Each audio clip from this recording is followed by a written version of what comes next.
thank you for your invitation. And please interrupt every time you need to ask anything. So it will be like a conversation between us. We are Paulo and I'm Rita. We are both graphic designers, and I'm going to share a video, but we will stop while we are talking. So I believe that it happened with all of us, that we decide to collect signs and that are disappearing in the city. And we started in the 2014. We started to take some pictures at the facades and then realized that the signs were not there anymore. So we wanted to know what happens with the signs, and we realized that they were being sold to vintage stores, or they were thrown away. They went to the garbage. So when we realized that in the world there are many museums, we first knew about the Berlin Museum, this one here, and then that we wanted to do something that related our profession, graphic design, and the community. So that's when we started to collect signs, and we started in our to make our search which one were the signs that they were abandoned, deactivated, and in our residence area where we live. And Paulo worked in that time in the downtown. So then we suddenly started to search between our residence area and Paulo's downtown work, and then in further neighborhoods, and then a little bit further in Lisbon, and then out of Lisbon. And the most interesting thing was that our first sign was in our residence area in Alcântara, where we live in Lisboa.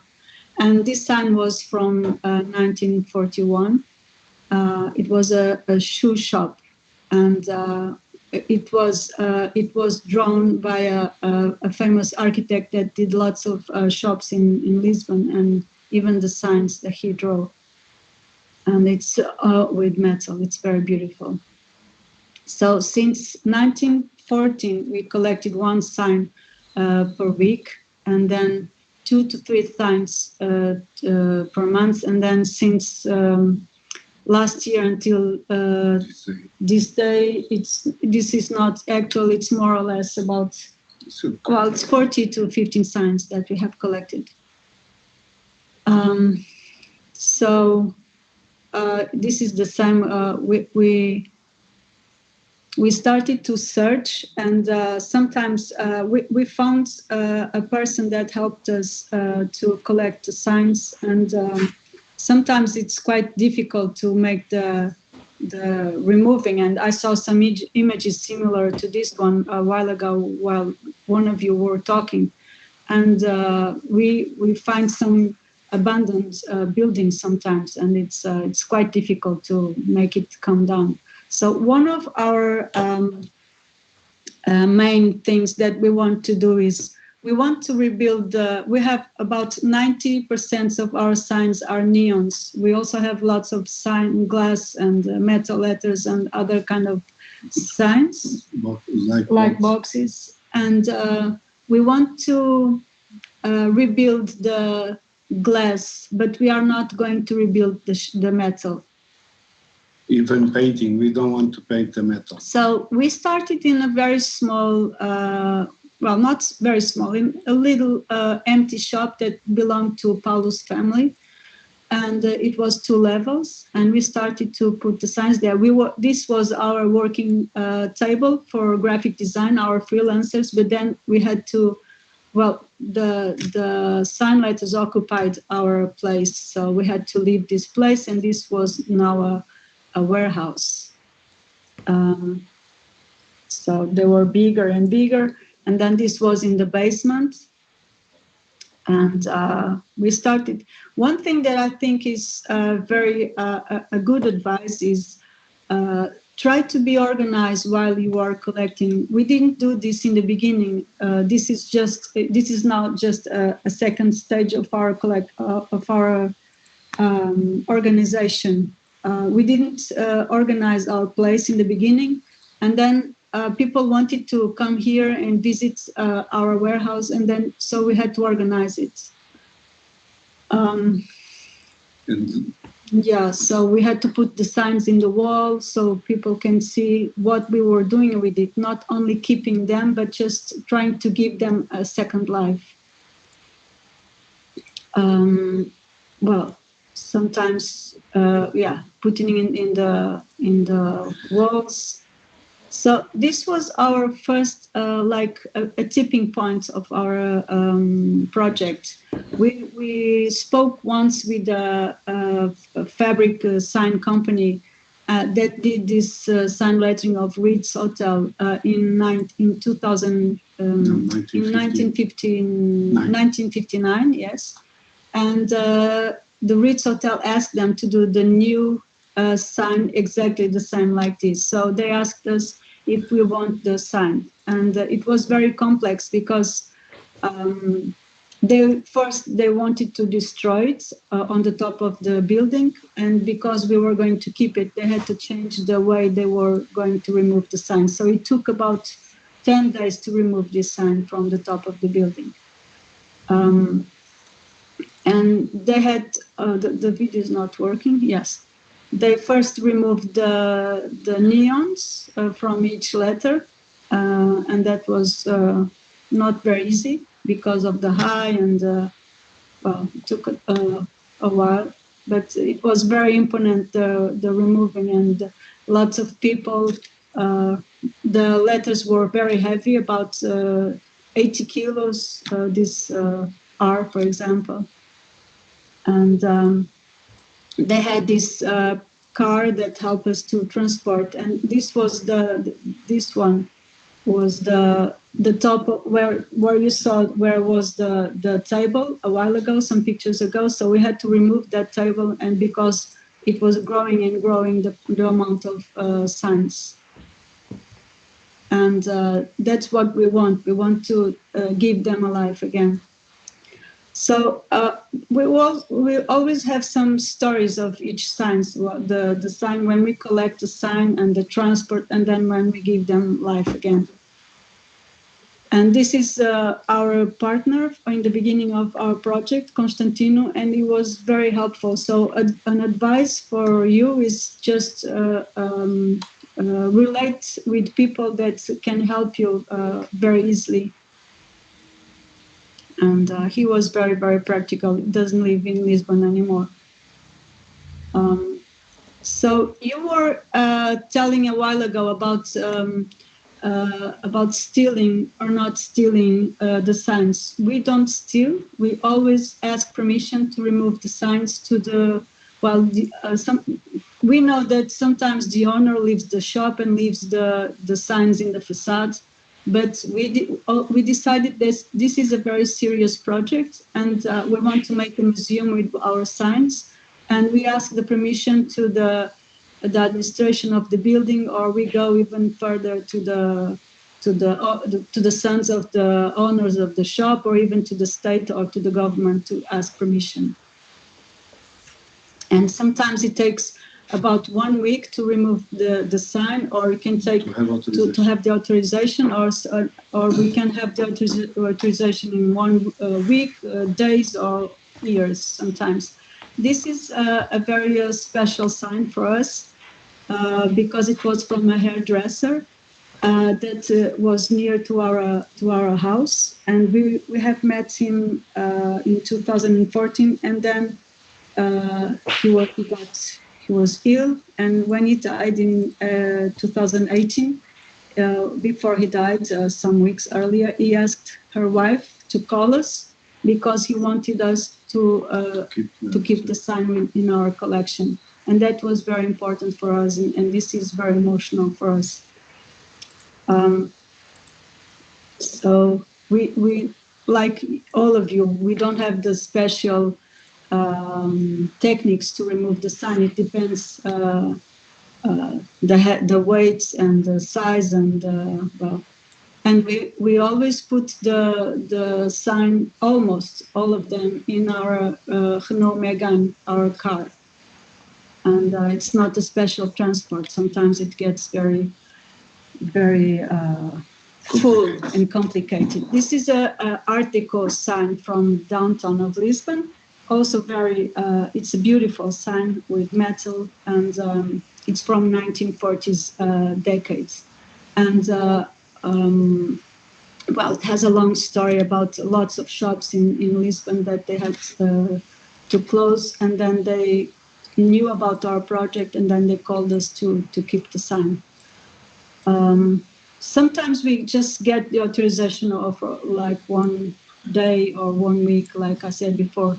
As I told you, we don't want to rebuild the metal. We want to keep it like if you go to a museum and if you see a picture, a fine art picture, if it's old, it's old. Okay, they can just try to reconstruct some parts, but we wanted to keep the age, just to reconstruct the neon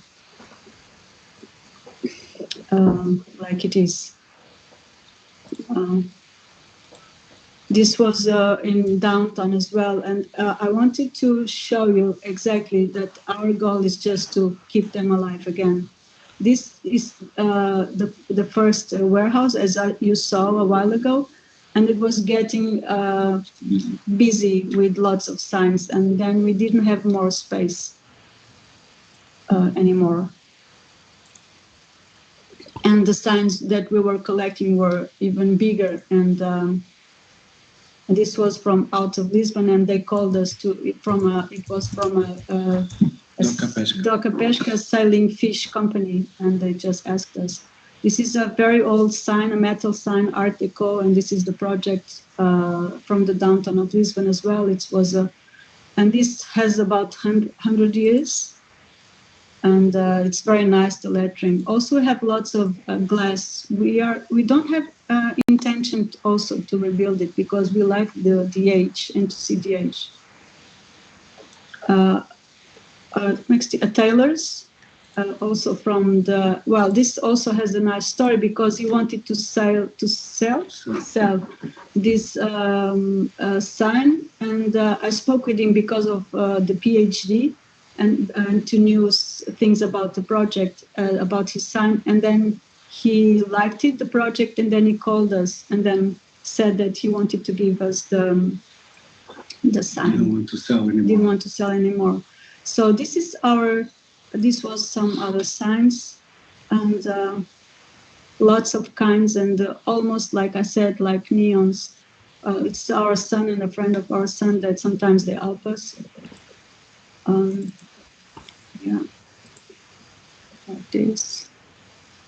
This one, how long did it take to? 4 years. 4 years to have the permission to remove, because the company that does the logistic of this building didn't decide, so it took about 4 years to remove. And it's also very emotional because Paulo's mother used to come here this was a hairdresser, and was very good for us to keep this sign. And we can see the fabric and the way they constructed. And sometimes this was just following me to remove this. This is a very, very big sign, and it was in a corner of a building. And we don't, because it's just me and Paulo, and sometimes we ask someone to help us. And Constantino, the other guy, doesn't live here anymore, and we don't have money enough sometimes to pay other people to help us.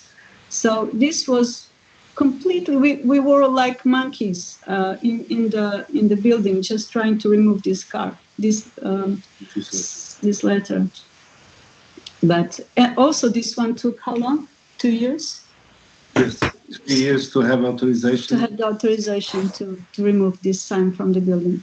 So we have put this sign here. It was very complicated to put the sign in the car. And then we realized that, and then I went to the coffee in the end of the street. And then when I was returning to the car, I just started laughing and said, Paulo, we have to ask a bigger car to come here and then take the sign. We could not go to even for us too, because we already carry a lot in the car, but signs. We decided this was too much and we didn't go like this to our warehouse. Our warehouse is about 20 kilometers from Lisbon, from our house. And this was very close to our house. So we have lots also, like in Spain, as I believe that you have lots of light boxes in plastic. And this is very typical, and we like very much this kind of letterbox, light box. And this was very nice. Like this one. This also took a long time to have the permission to take it from. So this is now our warehouse, and this is not. We don't pay for it. Max is interested.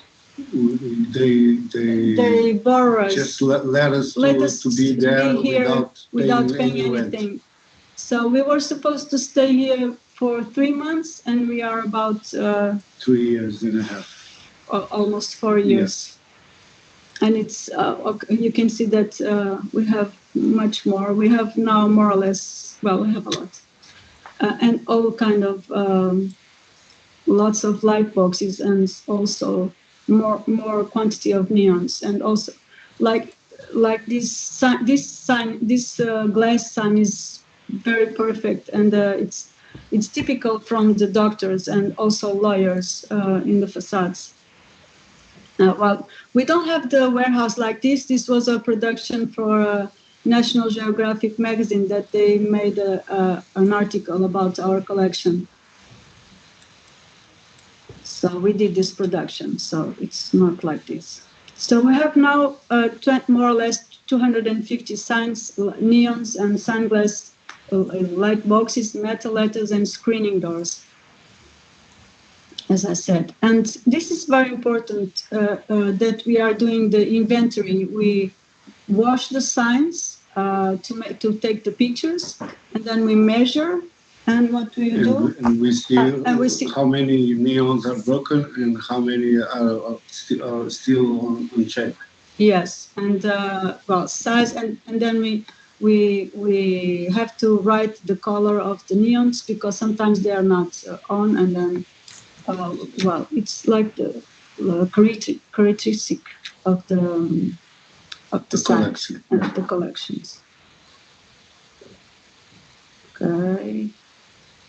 No. Okay. So I think it's important for you, for us to show you what we have done in 2016. We have done an exhibition with the City Council and the Design Museum. And it was a very big building with 2 floors. And we organized the first floor with signs with no lights, and the second floor with signs with illuminated signs. And it was very, very nice to organize this. We had a room with glass and then metals and screening doors to protect the wind that they used to have in old shops. And in the first floor to the second floor, we have organized with light boxes. And then the second floor with illuminated box. And then we organized the rooms with manuscripts and italic letters. And it's nice to see when you have an old sign, and then you can see it's living again in this exhibition. At the end, this sign has another utilization. I mean, there was to make publicity of the store, and now it's kind of art piece. Yes. Piece of art. So we organize it like a contemporary art museum as well, and people were very emotional when they were seeing it.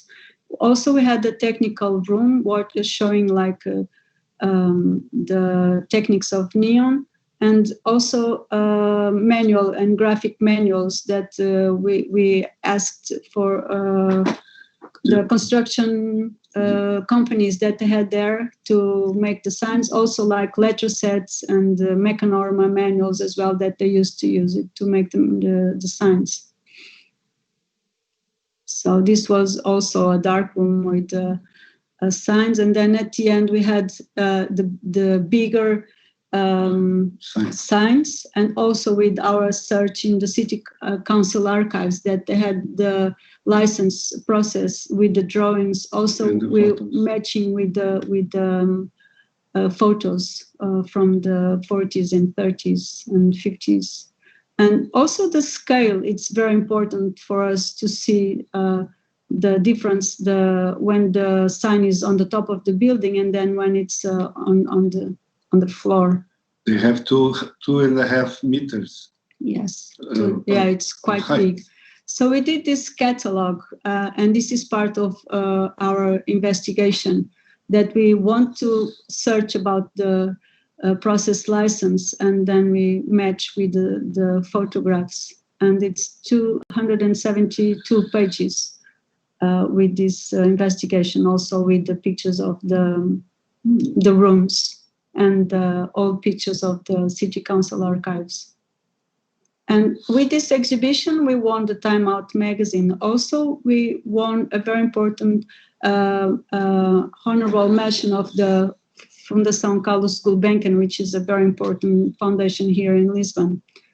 In this summer, also, we have put this in the Instagram, so maybe you are familiar to this one. And we have made this exhibition in one of neighborhood in Lisbon.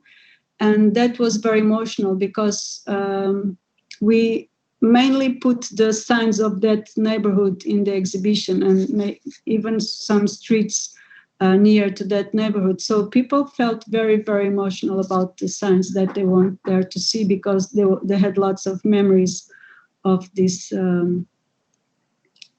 signs. So I believe that this is the end. Yes. This is the finish.